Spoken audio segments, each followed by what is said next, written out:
A problem that I had recently was that the pin, which is down here, fell out, and it fell this way, and then my brake pads fell out. And then riding along, putting the brakes on, and the caliper plungers or pistons have scraped into the disc brake. And the reason that the brake pads were able to fall out is because of these little devils here and here. These pins, under certain conditions, get hooked up, and if you don't keep a close eye on them, eventually they fall out, and if you lean the bike that way, the pin falls out. So I'll show you my solution, and that is they need to be wired in. So what I've done is I've made up a new bolt, and this is the safety wire.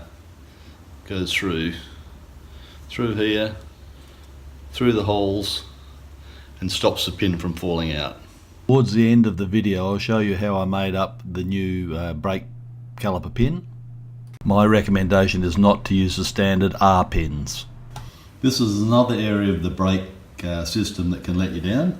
This bolt here can come undone if you don't keep an eye on it, and it'll fall out, and then you've got no rear brake. So the idea is drill a hole through this and wire it, and that way at least you know that the bolt is going to stay there.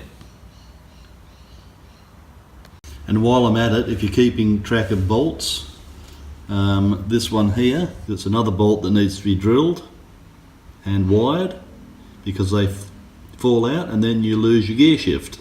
Rather than order and wait for a new brake pin, I went down to my friends at ABC Scrap Metal to see if they could find me some stainless steel rod to make a brake pin.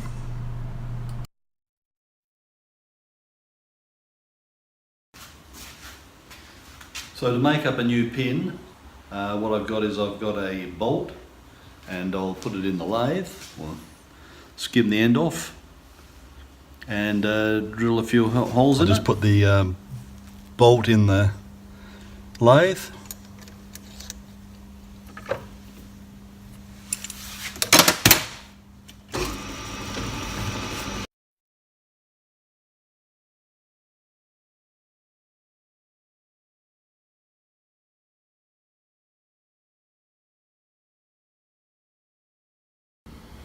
I've now marked where the holes need to go. And so to ensure that the drill bit will go through straight, what I've done is I've made up this jig, and so it'll drill through square.